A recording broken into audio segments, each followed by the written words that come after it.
This is KDXI St. George, Radio St. George at 100.3 FM.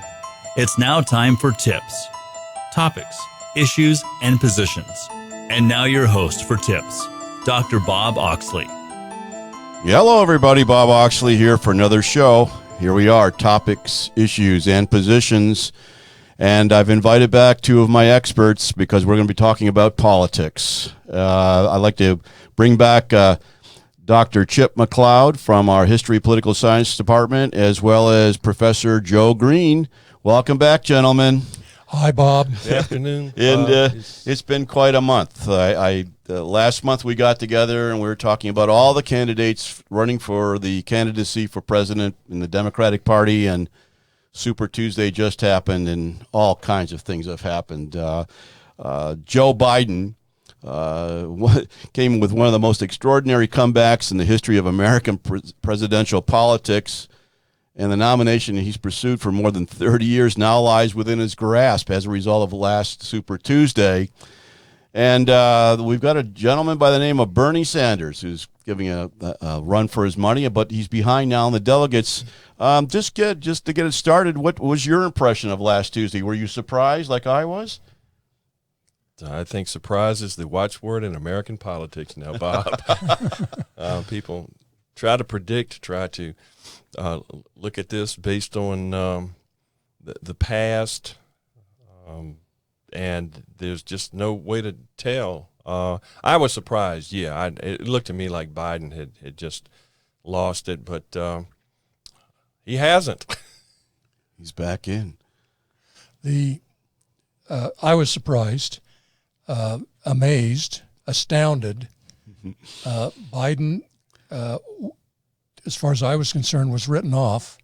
I don't think he's a very good candidate, and I think he'll still have some trouble because his delivery in debates tends not to shine the way that some of the other people on the stage are able to shine.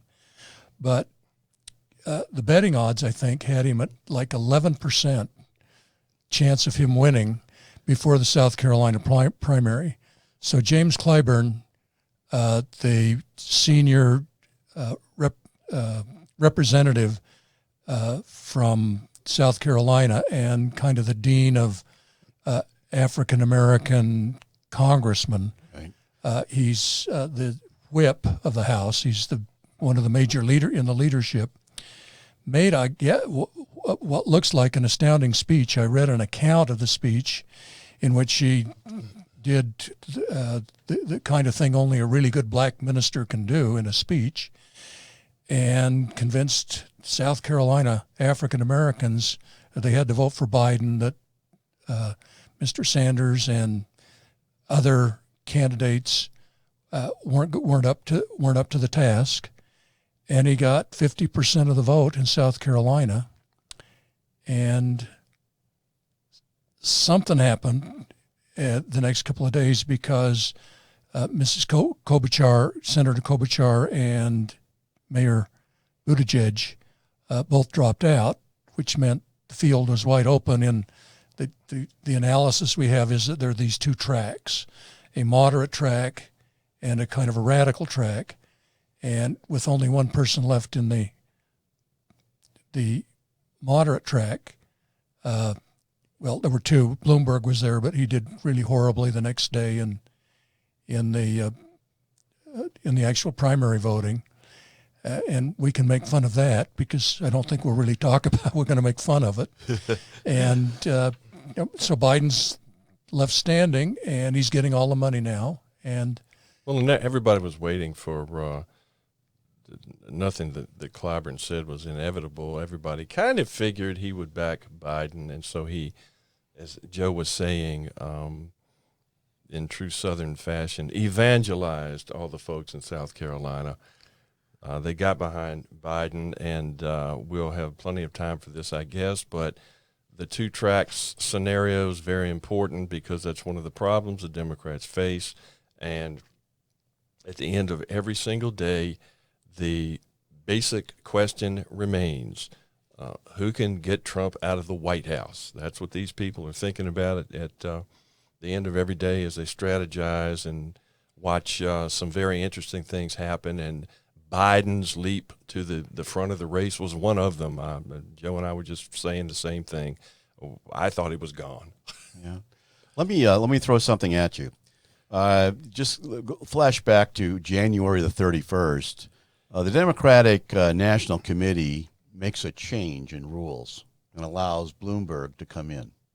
Okay? Here's an idea that Jeff Wagner, who is the Saunders senior advisor, said that the system's rigged.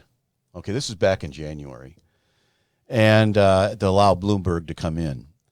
And there's been some thought that Bloomberg, now that he's dropped out of the race, but Bloomberg really set it up whereby he really helped Biden with his ads. That was already, it was a done deal that he wasn't going to make it, but he, with all that media, that $400 million media blitz, 500, I think. 500, yeah. Really helped out the moderate ideal to the people, got it across, that really directly and indirectly helped out Biden, and that's maybe one of the reasons why he did so well in the southern states and 14 states in Super Tuesday. What do you think about that? If we want to speculate and do conspiracy kinds of things, that Bloomberg had some sort of plan back there.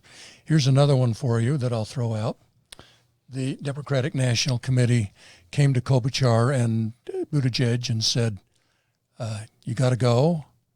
I've heard this from and read it. You've got to go, and we'll make sure you get a good cabinet position or maybe even vice president.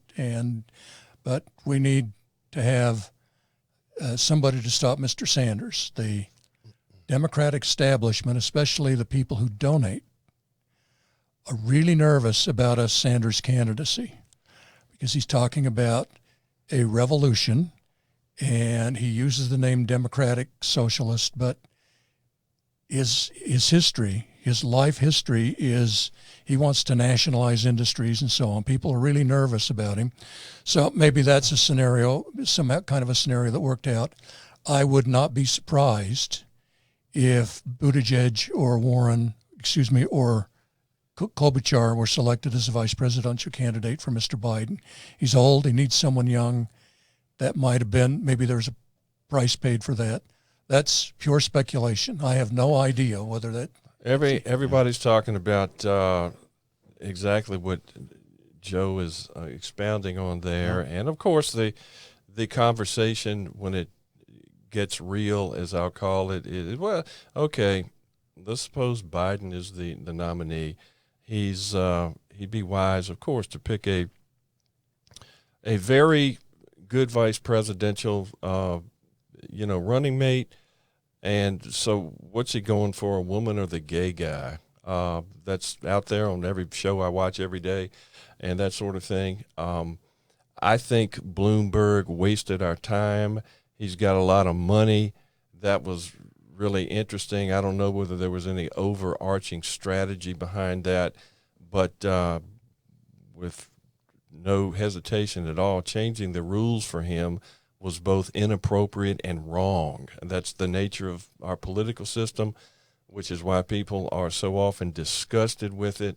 One of the things that Bernie Sanders is absolutely right about is that money's been controlling this. He didn't go back to the 19th century, but he should have, for generations.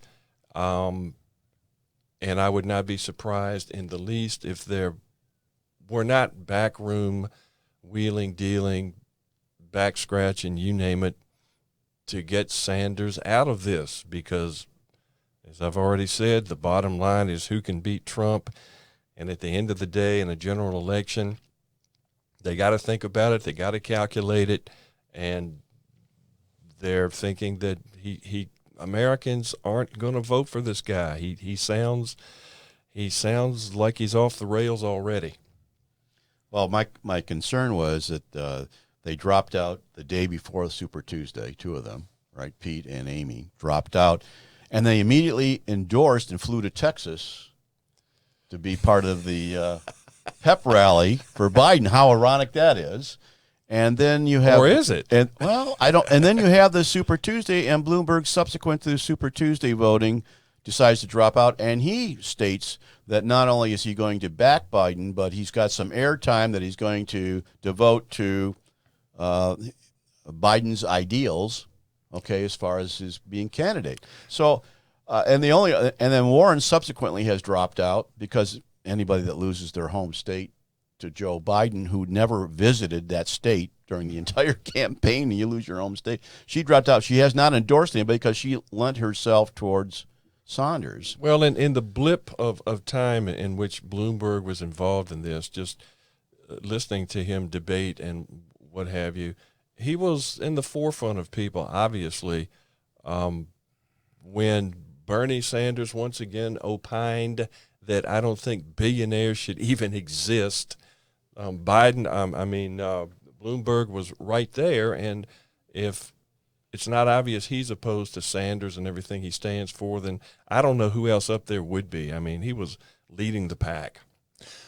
One of the implications of the way you phrased the question was that somehow Bloomberg is kind of like a wizard sitting in the back, planning everything that the way that it's going to work. It doesn't look like that holds very much water to me, or he would have prepared for the debate better. I mean, there was all of the stuff that was brought up about him was in the news. His debate prep people ought to have taken him through that, unless he's so arrogant as to think, I can just deal with this, it doesn't matter. Or he's just spending the money to spend the money. His debate performance sounded like he was not prepared, and it was really embarrassing. Well, again, I don't even know why he was in it. If at the end of the day, the strategy, and not that he came up with this all by himself, it will come out, I presume, one day. But if he ultimately is going to support Biden, why didn't he just support Biden instead of wasting everybody's time spending all that money? Well, he may have spent the money anyway, but again, I'll be very curious to see, that is, if we ever learn what that was all about, because basically as a contender, he did nothing. Right. Well, other than the fact that he spent all that money on airtime promoting a line of thought that people that brought it to their attention, and his goal is to remove President Trump in the upcoming election. So I'll have to read, like you are. I'm getting all kinds of information also, so it's kind of conjecture right now. But it's an interesting thought. It was all contrived, this thing moving forward. Well, unless he makes a statement for some reason, I don't know why he'd do it before the Democrats have their nominee, and I'm not sure what the point would be after that. We may have to wait some time, but what we're saying, which is, I presume, pretty accurate, is we don't really know what Bloomberg was trying to do. He spent money, as Joe and everybody is talking about. He can certainly see it's almost as though he got off the bus and went to the debate and said, I'll take a place on the stage, but what are we talking about? He wasn't prepared in the least, so far as I could tell. Probably the Occam's razor explanation, the most simplest one is, I'll get in because Biden is fading, and we need somebody who can stand up to Sanders. I'm the man. And then Biden didn't fade after South Carolina and Super Tuesday, so handwriting on the wall, he gets out. But lots of other things happened in there that I'm not sure it's quite that simple. No, I don't think we can know now. I'd be willing to bet a couple bucks, if we're going that route, that there's the element in the Democratic Party now, from stem to stern, arguing that, hold on just a minute, this is getting scary. We don't want Bernie Sanders as our nominee because we don't think he can beat Trump. One of the things that will come out time and time again is that he's counting on the support of people who historically don't vote. That's right. Some of those people didn't vote on Super Tuesday. In fact, as a gag, sometimes I suggest rescinding the 26th Amendment to the Constitution because the people it was aimed at just aren't using it. Yeah, that the numbers provide that evidence too. So the Super Tuesday, it didn't turn out like they thought. All right, so That one other thing go ahead. that is kind of interesting. If Warren, who was doing lousy in the polls, armed with fundraising before Super Tuesday, had she dropped out, if we assume that the path that Bernie and Warren is on, that is the radical path, and that the people who are supporting Warren would change and vote for Bernie. If that had happened on Super Tuesday, if no Warren in the race, she got 15% or close to it in a number of states, and those voters had gone to Bernie, Bernie would have won 7 or 8 states. He would have beaten Biden in 7 or 8 states. Yeah. well, Texas, Maine, Michigan, he would have. Maybe. Massachusetts. Maybe. If we're those, going to talk about that. We're going well, to talk about what's coming down. And Warren too isn't saying much now, other than before we went on the air, there was some notion that we might talk about. We're doing nuts and bolts and numbers and speculating about what the behind-the-scenes strategizing looks like and how it's really unfolding.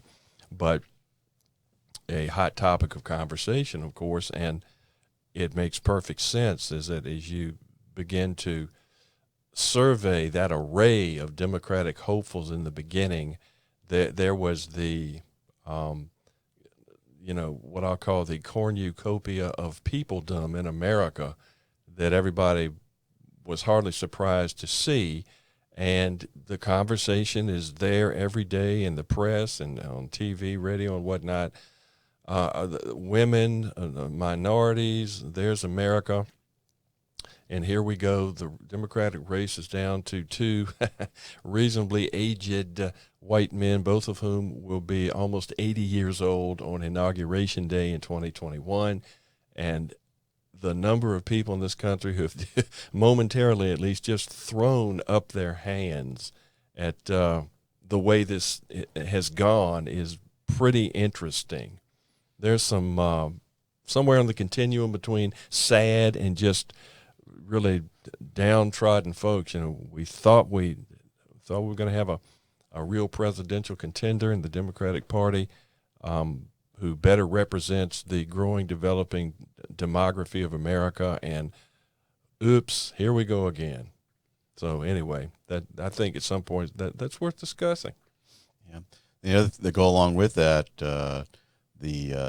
whoever they select to be, or he selects as a vice presidential candidate to run with him, that's very important. That takes on a whole new level of importance because of the age concern. Well, and I hope they get real serious in their counsel and their deliberations about that, because they have a chance to do something that it is not radical, but I'm going to go ahead and use progressive in the best sense I think it's being used in these days. And no, I would, if I were behind the scenes and I had some clout and I'm on the committee or whatever they assemble in the way of people who wind up guiding them, I'd tell Mr. Biden, if he's the nominee, in no uncertain terms, get one of those nice, bright, smart ladies that was in the mix and make her your running mate. That would be my advice. And of the two, Amy would be the one that would fit. I don't think he and Warren would make a very good president-vice presidential duo, and I think that somebody like Amy Klobuchar, what she needs, in my humble opinion, is become the second banana and take a look at how it all works and whatnot. And one day, the same thing with Pete Buttigieg, but I would, it's America 2021. He should pick a woman. Yeah, I have to agree with you. I just think that Amy's a perfect fit. No, she'd be good. My instinct is, if he wants to win, he picks Amy Klobuchar. Yeah, I do too. She's from Minnesota. She's from the Midwest. Yep. He's got a lot of appeal in the Midwest. That threatens the reason Mr. Trump won in 2016 because he did so well in that upper Midwest Absolutely. area. And if But just barely. Barely, Just but barely. he did it. if with Klobuchar and Biden and the perception that they're moderate, does a lot for all of those suburban women who tend to be the ones who, in the end, decide elections. Absolutely. To feel comfortable with. And the polling says that while a lot of them went for Mr. Trump in 2016, they're not comfortable with him this time. If it's Mr. Sanders, they probably, again, make a choice like they did in 2016, where they had to hold their nose from their point of view in order to choose a candidate, and went for Mr. Trump. Maybe that's the dynamic that does this, but maybe it's who gets to control the Supreme Court. Maybe it's who that seemed to be a big deal in 2016 too. So, it's interesting to think about. Yeah, it is. Lots of variables in play. And those issues are still there. Nobody's forgotten about them. But if you're going to put your money on a Democratic duo that could very likely get Trump out of the White House, I don't know who the Democrats could pick that would be better suited. If Biden and somebody like Amy Klobuchar can't do it, I don't know what the formula is then. In some of her speeches, she even said about compromise and selecting a path that's real, that can be accomplished and bipartisan. I mean, all those kinds of terms and phrases really set well with the moderates. The speech that Biden gave Tuesday night in Los Angeles, he was coherent, and that was the theme. I'm the guy who can work with Republicans. I can bring Democrats and Republicans together. I'm the one who's moderate. I'm that kind of an idea that that Senator Klobuchar also uses, and it's probably the strongest team that they can put in the field. We still have that moment or moments when the Democratic choice has to get on the stage with Donald Trump. And that's a different universe. It is. Because he, in terms of Biden, everybody sees where he's going already. Trump is going to go for the jugular right out of the gate. And if you're not ready to deal with that or counter that, or, of course, both, he will eat you alive. And he doesn't have to prep much for that. It's in his nature.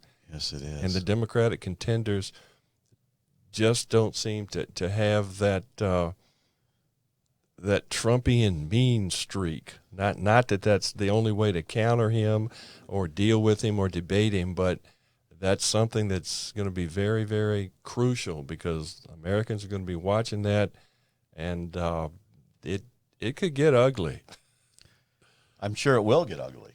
And can you imagine all the social media, all the information going to be put out there? It's going to be wild. And one of the things that is, I haven't heard of, in my opinion, an adequate response from Biden yet, because Trump is going back to Burisma and Hunter and Ukraine. He's already started that, and Biden needs to get that straight. Tell the people something, not just continue to back away from it and laugh about it, and that's not going to work.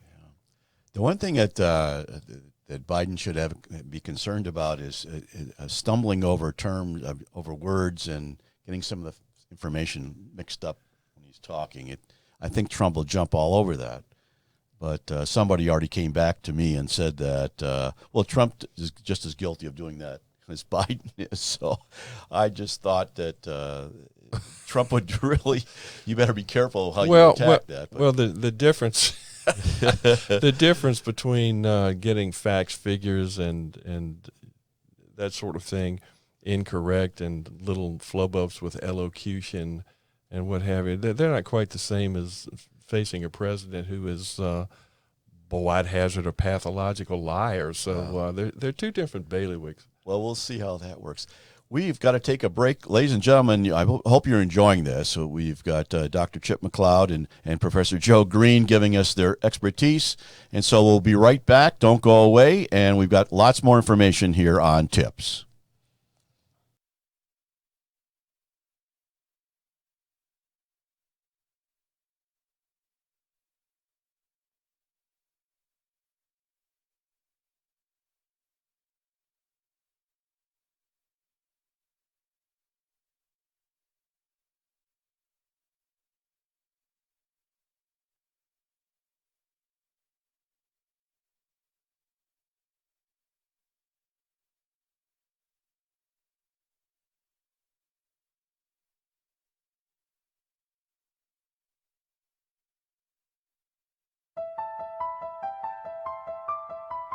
We now return you to Tips, Topics, Issues, and Positions with Dr. Bob Oxley. Okay, everybody, we're back, and this is Professor Joe Green and Dr. Chip Mcleod as we continue to take a look at what transpired in Super Tuesday in our first half of the show, and it was an amazing outcome for Biden. And what I'd like to do now is let's take a look at where are we going with this next group of states. On Tuesday upcoming, we got Mississippi and Missouri, Michigan, and the state of Washington. They're going to be holding primaries. And what do you think the outcome's going to be? Are we going to see a comeback from our friend Mr. Sanders, or is it Biden going to dominate all four of those states also? Any comments on those? It's this Tuesday, so I think he probably does well in Washington. Okay. Washington is a very progressive state. The whole West Coast is very progressive nowadays. Mr. Sanders is doing well where there are lots of Hispanics. Hispanics seem to warm to his message, and young people, although young people don't vote as much as we pointed out already. And in Super Tuesday, where he expected a big turnout because of the excitement that he was generating and the big crowds and so on, he was disappointed. The turnout of young people was not great. Turnout of, but the turnout of regular Democrats was relatively high. Yes. It was higher than 2016 in most states. In Virginia, it was 70% higher than 2016. Virginia was at 2008 levels when President Obama was such an exciting candidate for Democrats. So, but in those states that have big Hispanic populations, I would expect Bernie to do well. Now, I don't know much about the demography of Missouri. I'm sure that Mr. Biden's going to do well in Mississippi and anywhere in the South that he wants that he goes. That Mr. Sanders won't, but Mr. Sanders should have done well in Michigan, just given the nature of his appeal, and that to me kind of bodes ill for his campaign. But Warren is out. Right. And that might mean a pickup of an extra 10% of people on that particular lane in the Democratic side. Okay. Well, and no matter how modern politicos and geographers and what have you try to move Missouri around, historically it's a southern state. And Biden certainly has a chance to pick up delegates and that sort of thing there. There are some of the folks who do this all day long, every day, are casting, and we can go into perhaps April, the other gaggle of places where people will be having primaries and that sort of thing in the East. But a lot of people are casting Michigan as a toss-up. It could go either way. Curiously enough, the same thing with Arizona. It's not a gimme for anybody. It's hard to tell what will happen there. And as we were mentioning on the break, it would seem to me that Bernie, perhaps wisely, whatever his people are telling him this looks like, has pretty much conceded the South to Biden. As we all know, he was scheduled to visit Mississippi. He canceled that and is going to Michigan, which again could go either way, so that makes more sense. I don't think he's going to do well anywhere in the traditional South, and whether it makes him look a little lackluster to some people, in other words, not willing to get in there and fight it out, that could be the case. But in reality, he probably made a wise decision. That's Biden's territory, so they're going to have to fight it out in other parts of the country. A couple things. One, on Missouri, Sanders against Hillary Clinton did real well in Missouri, but now he took away the conservative vote and doesn't do well now with the conservative vote. So as a result, what they're doing is a lot of people are saying that Biden's going to take Missouri because the conservatives and moderates are going to vote for Biden as opposed to Sanders, where that wasn't the choice they had previously. So that's one. The other one is Michigan. Here's a concern on the part of like the UAW, United Automotive Workers. They have a pretty good contract as far as their benefits are concerned. And Sanders is saying, let's wipe that all out, and we're going to be all together with this universal health care. And the union people are a little bit concerned about that. So what's your feeling on that? As well they should be. Oh. Yeah, Biden has a really, really strong argument for most Democrats in the abstract are in favor of some sort of universal health insurance system like Canada, because they're really concerned that there are a number of some Americans who don't have coverage, and we're concerned before Obamacare that numerous Americans, even if they did have coverage, could lose it if they had a pre-existing condition or if they got sick, and that there were parts of these healthcare contracts where you got a certain kind of disease and it went above a certain level, you'd lose your health insurance. So in the abstract. But since World War II, we built a system of insurance enjoyed by 80% of Americans that they get through their business. And that has some issues and problems like transferring it if you quit your job and that kind of thing. But people tend to like the security of what they've had. And the unions have been really, really, really strong in not taking wage increases over the past 15 years and taking increases in what we call Cadillac health coverage. You don't have very many deductibles, if any.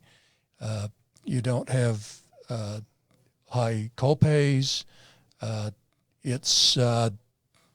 Your health care is just taken care of. It's like you're in a socialized system because that's where their wages have gone. And now Sanders, in the name of giving everybody health care, is saying you're going to have to give that up. Yeah. And no one thinks that Medicare does all of the things that these Cadillac healthcare plans do for these people who are in unions. And so Biden's been hitting him with that. Klobuchar was hitting him with that. And that ultimately helped sink Warren. Sanders just hasn't put a number on what it's going to cost.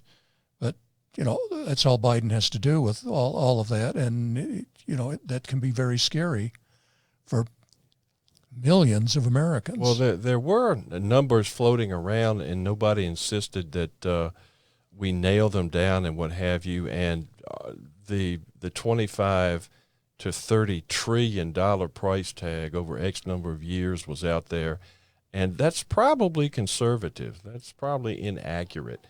And the other thing, Joe offered the particulars, but we're talking about one of the great features of, even though it doesn't cover everybody and their problems, of American healthcare that people have gotten for generations through their employers is the concept of choice. I mean, that's big. It takes you a lot of places, but what Sanders is telling the American people is that if I have my way, and I am one American who can't imagine that program getting through Congress, we're going to dictate to you how healthcare works. And one of the first things that I would want to know about, even if something like that were to fly, is who determines which physicians you get to see.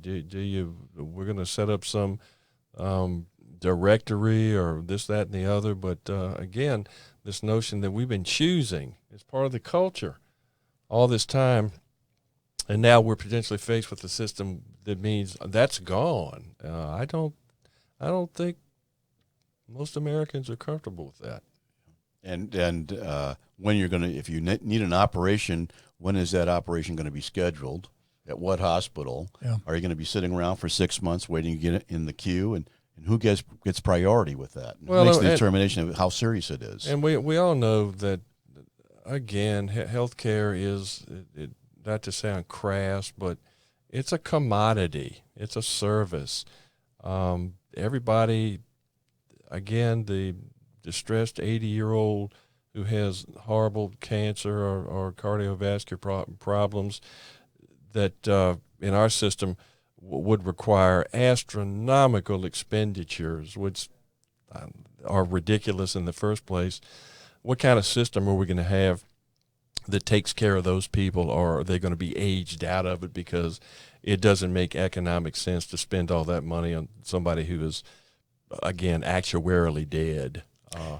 In the Canadian system, that happens. It does. The government has X amount of dollars that they can get through the Parliament to spend on health care.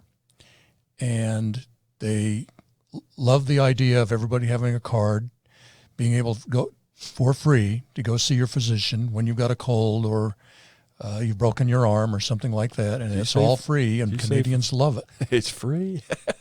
Well, is it really? It's free it's for right.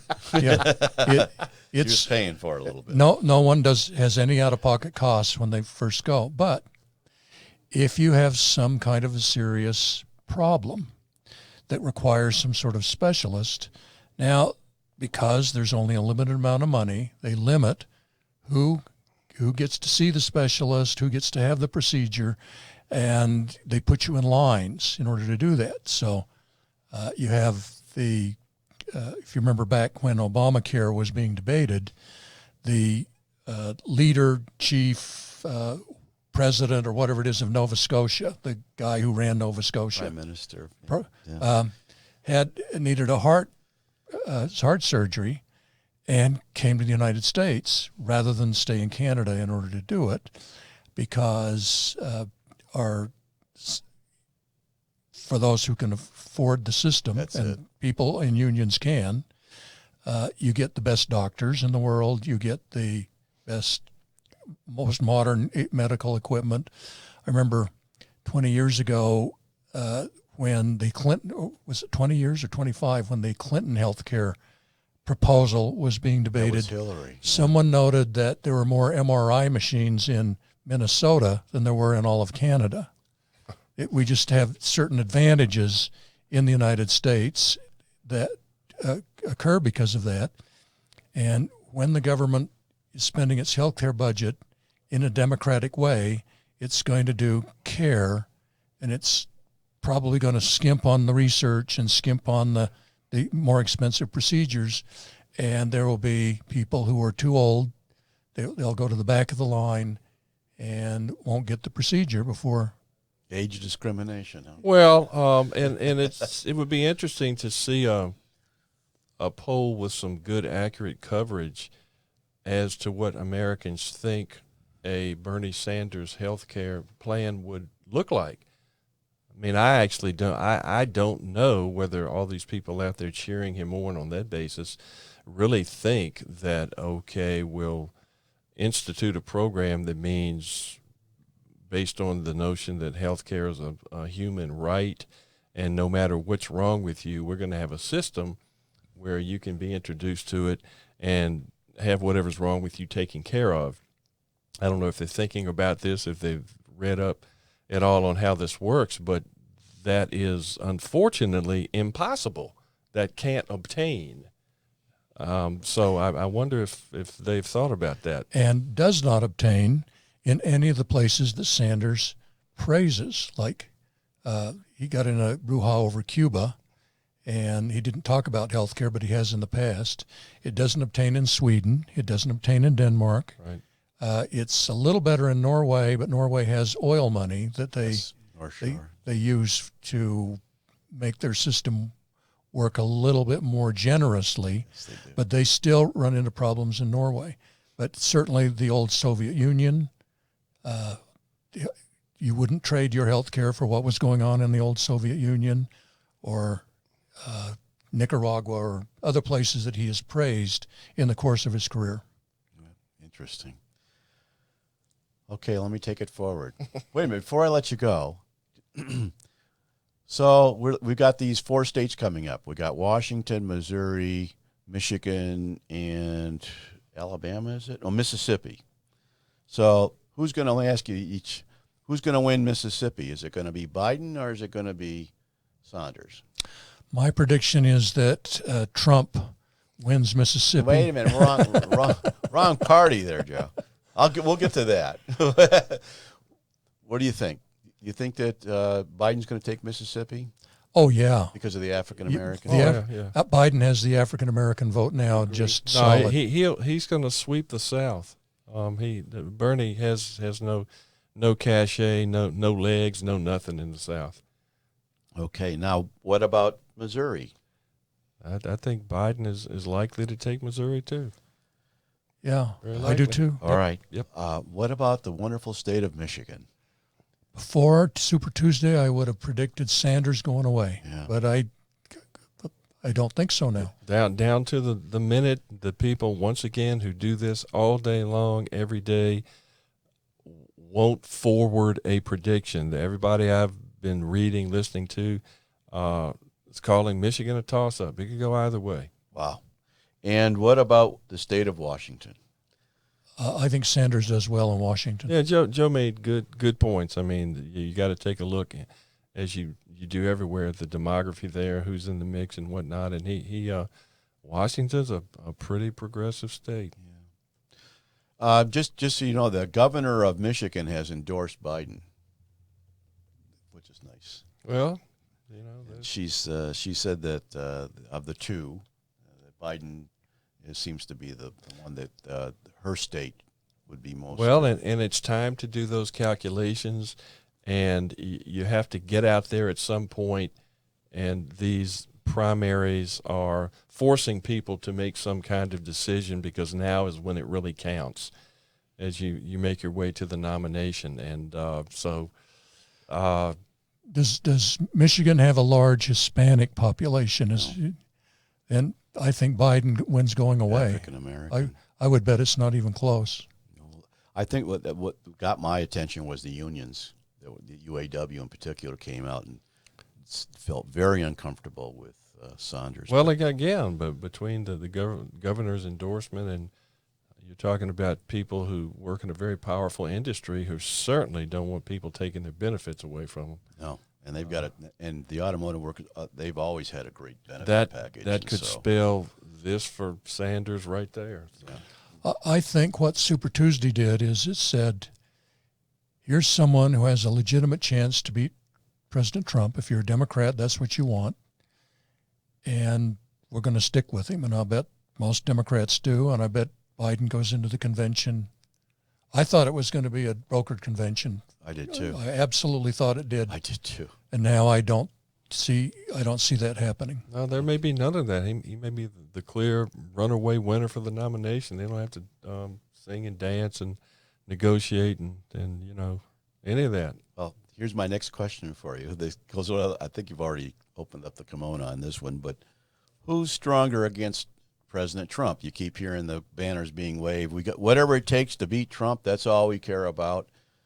Of the two candidates, who's going to be the one that's most capable of defeating the current president?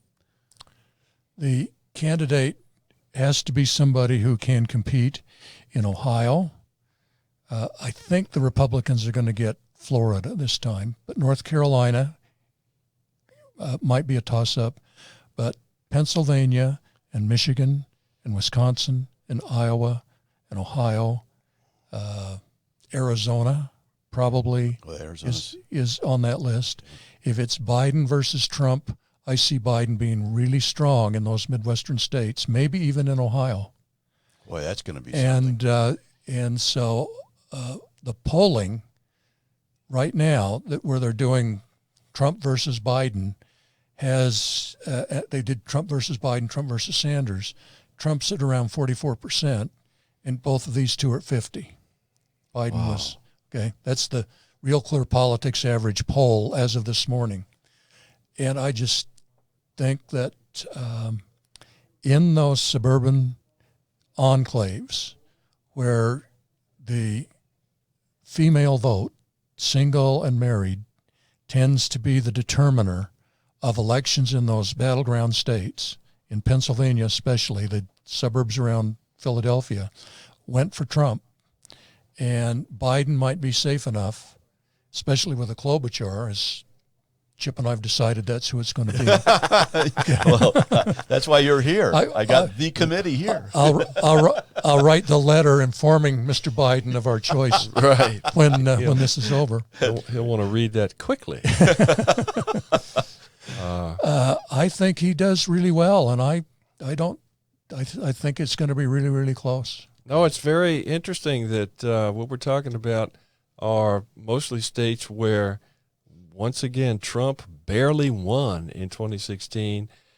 We're also trading on the demographic Joe has referred to is primarily made up of people who probably, likely, have just gotten fed up with Trump. And it won't take much. When you're talking about states where he won by 60 or 70,000 votes, that can swing one way or the other very easily. And I'm not sure what these people would tell you, given their thoughts on his policies and initiatives and how they've worked out. I think as much as anything, they may have arrived at the conclusion he's just not a very good, we'll put him in the package of a role model as president. He's not what we need in this day and time, and those states could very easily make the Democratic nominee president of the United States, and I think all things considered, here we go again. Nobody thought Trump would get the nomination. People were flabbergasted that the man was elected president of the United States. But you got to put it out there at some point, and I think Biden has a much better chance of defeating Trump than Bernie Sanders. Okay, great. Thank you. I'm going to switch gears a little bit. As far as Republicans, Trump's the nominee, isn't he? Just came by. I think he won the it was only by 88%. That's what Yeah. he got, 88%. Yeah. So, yeah, he does too. in Massachusetts, he only got 88%. But that was against those two strong candidates running against him.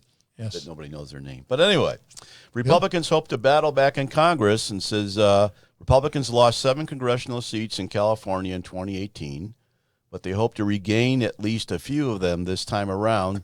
So Sarah Wright writes, he said, their efforts are off to a decent start in early returns from 2 of those districts. The 21st in the Central Valley, where former GOP Representative David Valadao holds a strong lead over Democratic Representative T.J. Cox, and the 39th, where Young Kim holds a slight lead over Representative Cisneros in the district straddles the L.A. Orange County line. So do you think the strategy is now not only to maintain the U.S. Senate, but also to regain the power in the U.S. House, to take over, get back the House? And it doesn't matter if there's a Democratic president, the Republican Party and their goals and values will be maintained. Well, that wasn't the question, but I just want to toss it out as quickly as I can. Don't forget, there are Democrats in Congress who are being challenged by Democrats. So, I would have predicted a big Trump win before Super Tuesday, because I thought Bernie Sanders, given the field, had the inside track. After everything that happened Super Tuesday, I don't think that's the case anymore. And if Biden is at the head of the ticket with a decent vice presidential candidate, I think it's way easier for Democrats to defend their positions in their districts. And I don't see the House changing at all. Okay. And I don't know about the Senate. There's at least one Senate seat in Alabama that I think the Democrats lose, but there may be some in Arizona, maybe, and that the Democrats win. Okay. So we'll see. All right. Last moment? I think the Senate will remain divided after we get a new president, and whoever's sitting in the driver's seat is going to have to deal with a divided Congress, and we'll see how much leadership this individual can bring to the job. Okay, can I invite both of you back next month for another episode of The Politics of 2020? Okay, it's Bob Oxley saying goodbye, everybody. We ran it right up to the last second. Love you guys. See you next week. Bye-bye.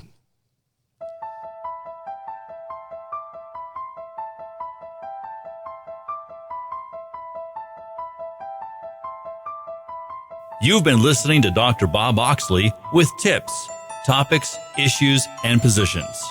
For video and or audio of this, go to Podbean or Spotify, YouTube or Facebook, and search Radio St. George or radiostgeorge.com. Until next week, this has been Bob Oxley with tips on Radio St. George 100.3 FM.